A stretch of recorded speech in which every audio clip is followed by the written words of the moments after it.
Welcome to Teaching Orchestra. In this video, I'm going to be discussing the common problems that most orchestras have when learning the red line. Okay, right off the bat, let's just address the elephant in the room, or in this case, the lion in the room. I mean, seriously, how does anyone find that funny? If you laughed at it, there's something seriously wrong with you. The red line exclusively uses the minor or 1-2 finger patterns. With very few exceptions, most beginners are not exposed to this finger pattern. And believe you me, I've been sent many method books.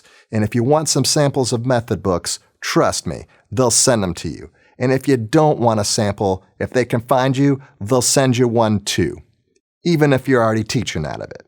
But in most cases, you're likely to start with the major or 2-3 pattern unless you're from the Foundation for the Advancement of String Education, or FACE, which is a wonderful system, by the way. And a lot of my teachers have lived in those legendary apartments, as did Debbie Lyle. And I didn't even realize how heavily influenced by it I was until I attended a workshop. And I was like, oh, I do that. Oh, I do that too. Wait a second, what's happening here? But just about all of the method books put out by the major publishers, of which there's no shortage of, they start with the major or 2-3 pattern, and they don't get into the 1-2 pattern until book 2. And to go on another tangent, I'm not really sure there needs to be a book 2, and I'm not even really sure that there needs to be a book 1, except for teaching literacy.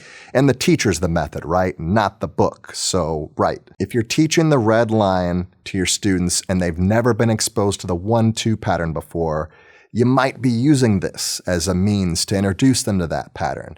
And since it's all the same pattern, it's likely not to confuse them as much as if you gave them something in E minor rather than D minor.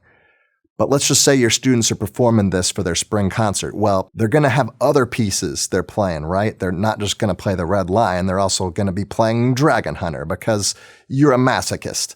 And what's likely to happen is that your students, especially the violins and violas, are going to get confused. And instead of playing the major pattern for Dragon Hunter and the minor pattern for Red Lion, they're going to invent a new pattern outside of the 12-tone chromatic system that we use in Western music, where they implement a microtonal system, where there's equal spacing between the E and the 3/4 tones sharp E, which is enharmonic, to the 3/4 tones flat G and G natural.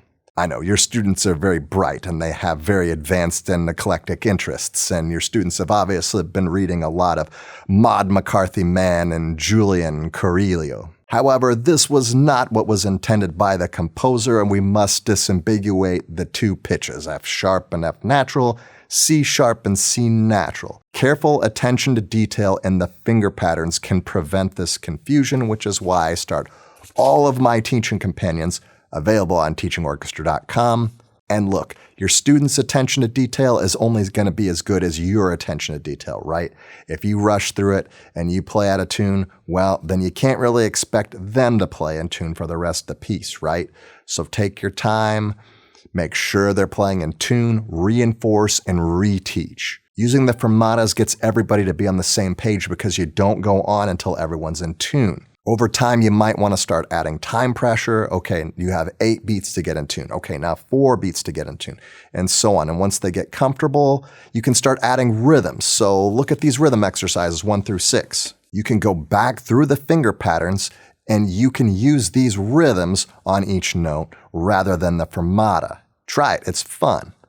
But if they aren't playing in tune, stop, go back to the fermatas because they're missing that skill. And you don't want to make it too complicated. You get them really good at it first, and then you add some complication later. On page 2 of the score, in the rehearsal tips section, it suggests that the problem may not actually be with the second finger, but with the third fingers. So the problem may not be with your F naturals and C naturals, but with your Gs and Ds respectively, because when they put down the second finger, it might pull that third finger backwards. But that's why we deal with the whole tetrachord when we teach the finger pattern. We don't just look at a fingering, we look at the whole system. And I'm also going to suggest to you that this is not uniquely a violin viola issue. It's also going to be a cello bass issue because their spacings are going to be off too, going from 2 to 4 rather than 1 to 4 in basses, or skipping that third finger 1 to 4 might pull that fourth finger down also. So if you just teach the fingering and not the whole system, yeah, you're going to have problems with it later. But if you teach the whole tetrachord and do the whole finger pattern, you're going to be in good shape. If we look a little further down on the rehearsal tips, there's also some advice about balance and dynamics. The suggestion is that over here in rehearsal 25, that you have your cellos and bass players play closer to the bridge when you have the melody. And again, that's great advice, and it's awesome to create awareness of bowing lanes so early on. And that's going to help your students out a lot later when they get better at their instruments. The suggestion's also made that in 37, we start with little bows and then we increase our bow speed to make this crescendo happen. And this is actually really tricky because look, it's not first and second violins. It's all your violins. That's like half your orchestra that's playing. And then your violas come in, and it's supposed to be 1 dynamic level increase, and then cellos 1 dynamic level increase. And when your basses come in, everybody's forte and accented. So that's going to be really challenging. What I suggest that you do instead of manipulating the bow speed, because you also want them to play together, and beginners like to rush, and especially when they're playing a crescendo, they like to rush, and that's going to be really tough. So instead of using bow speed to pull this off, I highly suggest that you have them apply more weight to the string. You can do a combination of the two, but the weight is going to keep them together and keep your bows consistent. And that's going to prevent the rushing that often accompanies the crescendos for beginning orchestra students. Finally, the accents. What is an accent to a beginner? What are we going to do differently to create this accent? So there's 3 basic types of accents, and you might want to go over it with your students. You know, there's the weighted accent, the speed accent, and the left-hand accent, and they're probably not doing the left-hand accents at this point unless, you know, they're just golden children. But I have them play détaché lancé strokes to achieve the accent. So I have them use more of a speed accent than a weighted accent, and this is going to prevent the rushing. And it is going to have more bow speed accompanied with it, but it's more of an accelerated speed. The bow length is going to be the same, and again, that's going to prevent rushing because of the consistent bow placement and the consistent bow lengths. And they might rush a little bit on the 8th notes if they're getting really excited, but as long as you have them set the bows on beat 2, they're all going to get back together. So the accents here, okay, you're using détaché lancé strokes, and they rush a little bit here. As long as you have them set, play, they're going to be in good shape. I think that's a strategy that could work.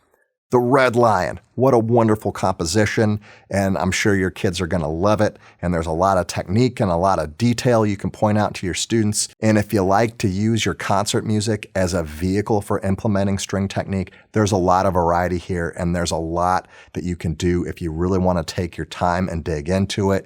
If you don't have as much time and you want to do a surface level thing, that's there for you too. You can play it however you want to with wherever your students are, whatever your situation is. It's just got a lot of options, which makes it a really strong piece.